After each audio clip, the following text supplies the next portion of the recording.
Draga braćo i sestre, prva riječ koju bi sad vi progovorili, vjerojatno bi rekao, joj je vruće. A da dršćemo, rekli bi, a joj Bože što je zima. Dakle, mi sad počnemo pričati nešto i osim vrućine i studeni. Probajmo upravo zajednički razmišljati o današnjem svijetu. On je iznikao upravo prihvaćajući Božju riječ, živeći Božju riječ. Čuli ste u prvom čitanju. Moramo navještati, upozoravati. Ako posluša, blago njemu i nam. Ako ne posluša, ja sam svoje izvršio. Također, čuli ste i u drugom čitanju. Dužnost je navještati evanđelje. To je on činio. Današnji blaženik koga slavimo. Navještati evanđelje. To je život vjernika. To je dobri pastir. Znate onu narodnu, ko istinu gudi, gudalo mu po prstima lupa. Tako je nešto i blaženi Augustin doživio. Vi svi znate da je on rođen u Trogiru, već ste toliko puta čuli njegov životopis, tamo 1260. godine. A onda je postao svećenik, dominikanac, studirao u Parizu na Sorbonji, a 1303. postaje zagrebački nadbiskup. Papa Benedikt XI. Ga imenuje, jer ga je poznavao. Zato ga je itekako s radošću imenovao za nadbiskupa. Vrlo aktivan na svim poljima pastorala. Pastorala, kulture, navještanja evanđelja. Radi svoje mudrosti i razboritosti, a i kreposti, postaje tražen da prosuđuje i presuđuje u brojnim sporovima, posebno kod velikaša, ovdje u Zagrebu i u Hrvatskoj, znali su dolaziti k njemu, da on svojom mudrošću, da prvo traže savjet, ali i da na neki način proniknu ono što je pravo. Takav je veliki ugled imao. Ali radi svoje snažne riječi i velikog ugleda kod naroda, zamjerio se ugarsko-hrvatskom kralju prvom Robertu. I onda je on pošao papi u Avignon, koji je također bio prognan, i da traži provjeru svojih stavova. Ali došla je zabrana, ne smije se vratiti u svoju zemlju ili svoju biskupiju. Zato ga papa imenuje biskupom Cernu, gdje je umro 1323. godine. I 1700. je proglašen blaženim. Ovdje bih na poseban način nadahnut blaženim Augustinom Kažutićem pomalo progovorio o vrlo važnom i modernom vremenu, jer da ne pričamo o vrućini, pričali bi o politici. Upravo i ja želim malo o tome pričati. Znate, katolik mora biti, i katolička crkva, moralna vertikala društva. Moramo u to društvo unijeti stavove evanđelja, stavove vjere, stavove uvjerenja. Ali, jasno da nije to baš pravo svima. Papa Pavao VI ovako kaže, tko nije društveno angažiran, teško se može zvati kršćaninom. Možda ćete se začuditi, ali to je istina. Evanđelje posebno naglašava da treba zalagati se za ljubav, pravednost, slobodu i mir, a to je društveni život. I zato je Papa Pavao VI u svojoj enciklici Evangelii Nunciandi ovako rekao, kako zapravo razglašavati zapovjed ljubavi, a ne promicati u pravdi, istinskom miru, ispravan čovjekov rast. Znate, da siđemo u stvarnost. Kad su izbori, prepuštamo, nek drugi biraju. Kad izberu, onda kritiziramo, ljutimo se. a nismo dali svoj dio u život javno. Jer kršćanin je dužan izgrađivati društvo. I to ne bilo kako, nego iz svoga vjerničkog stava, iz uvjerenja. Zato ću ja ovdje iznijeti neka pravila koja smatram važnim za naše angažiranje u politici. I to da što manje bude kritike, jer vidite što se dogodilo. Važno je napadati onog drugog. Važno je rušiti onog drugog. To je nastala moderna politika. Ali što ćemo napraviti? To nije važno.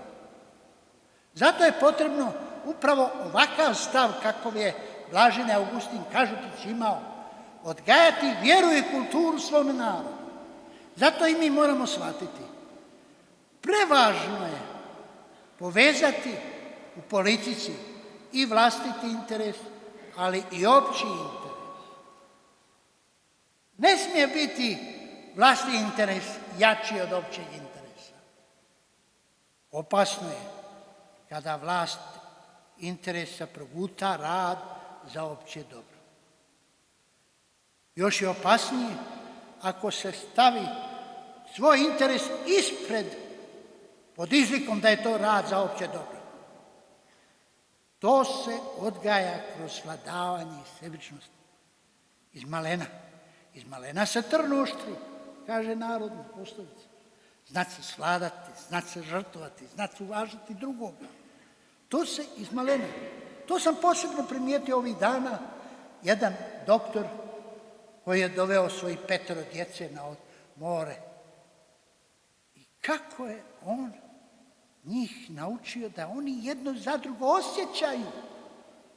Jasno, iz malena socijalu gaje. A kako će biti? Putujem, pa ne mogu susresti djeteta ulicom, samo psi vodaju za sobom. Kako će se socijala odgajati? Neće ono paše odgajati socijalu.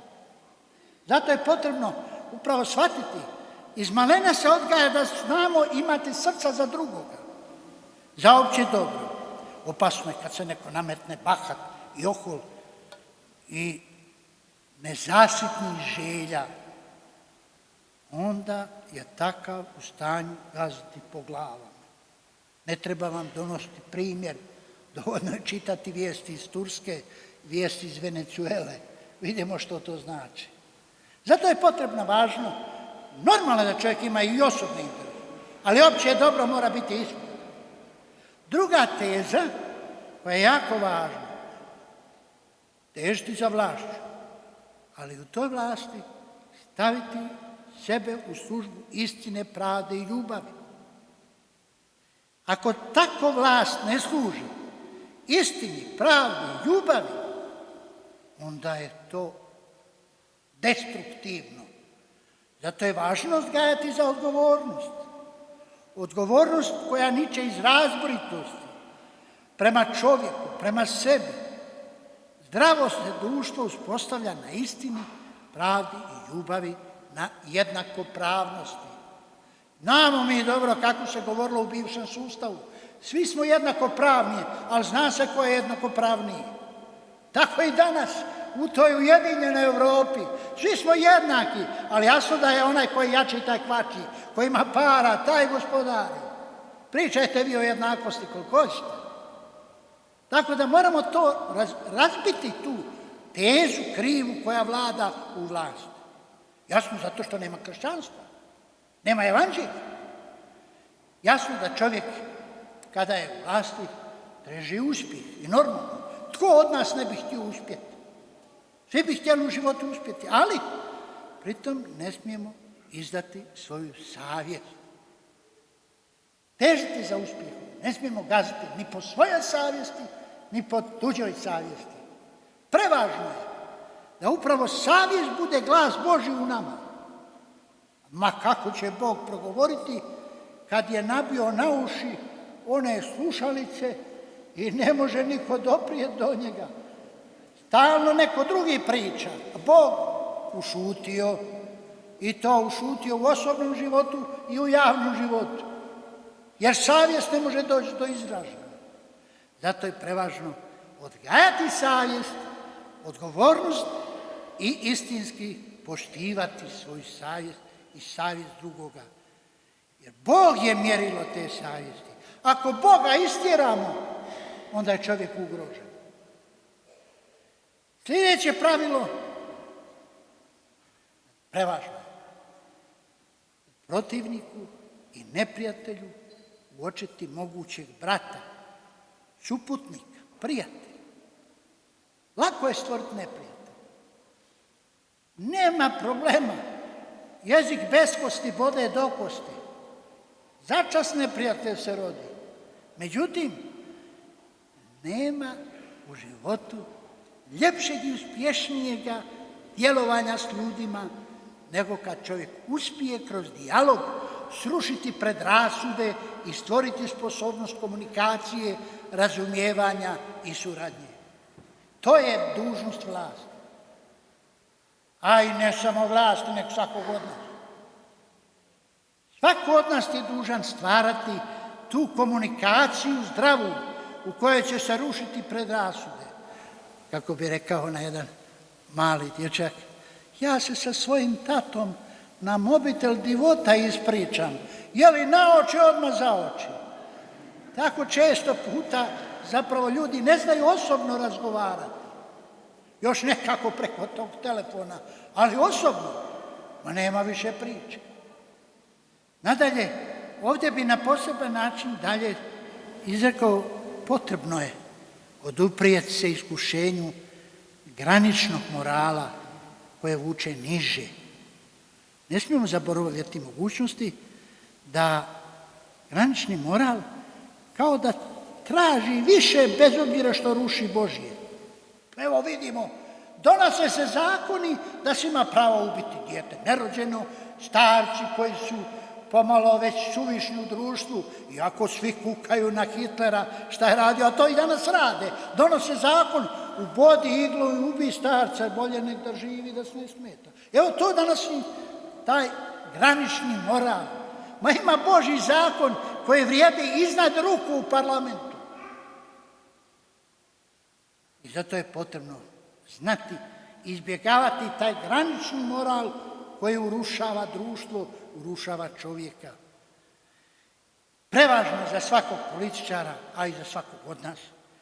Budi vjeran istini i u govorima i obećanjima.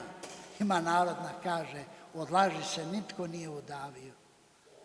I zato je prevažno da ne samo političar, nego svaki u javnom djelovanju i privatnom, to ne vrijedi samo u društvu, nego i u nas u crkvi, da stojimo iza svojih riječi, da budemo ljudi istine, da, a posebno to moram naglasiti, vrijedi za roditelje. Nemoj djetetu obećavati što ne možeš ispuniti. Obećaj mu onoliko koliko možeš ispuniti. Svugdje to vrijedi. U društvu, u osobnim kontaktima, da budi vjeran istini i stavovima života. Ne obećaj što ne možeš izvršiti. Jasno, to obećanje rađa nepovjerenje i frustracije, a posebno to i značenje ima u javnim govorima i obećanjima prije izbora. Zato laži su kratke noge. Sve se mi znademo to itekako brzo dosegnuti. Sljedeće načelo, kao političari trebaju biti prijatelji s medijima, ali kao potrošač medija treba biti kritičan prema medijima. Mediji ne smiju biti gospodari, oni trebaju služiti istini, a ne prati mozak. Zato moramo biti komunikativni s njima, poštivati medije, ali tražiti odgovornost od medija. I njima je potreban itekako kodeks. Tako često puta kaže medijima, vi i mi u crkvi smo na istom putu, a to je navještanje istine. Nemoj navještati istinu koja ubija, nego pomozi da čovjek raste. Zavisi, kaže meni jedan novinar, da je nezavisan ko sinko nemoj meni u oči to govoriti, jer svaki novinar radi za onoga koga plaća. I koliko te plati, tako ćeš pričati. I zato je potrebno shvatiti da je prevažno znati, poštivati te ljude koji su dužni prenositi istinu. I zato kritički moramo stati, ali moramo ih poštivati. Također, sljedeće načelo, budi vjeran načelima i nipošto dogmatičan. To znači treba znati i koji puta otvoriti vrata, ne zalupiti vrata, tako je i nema govora. Jest, načela su takva. To vrijedi i u crkvi isto. Koji puta kad dođe, pa znate, ja sam našao kuma, on nije crkveno vjenčan, pa čovječe, a što si ga našao? Da crkva traži da bude ko je crkveno vjenčan. Što? Neću ti ja sada mijenjati crkveni zakon od tebe. Niti ga mogu, niti smijem. Tako isto i svi političari moraju poštivati neka načela, ali ne zalupiti vrata, mora ostaviti komunikaciju s ljudima kako bi istinski ljudima dali volju za životom.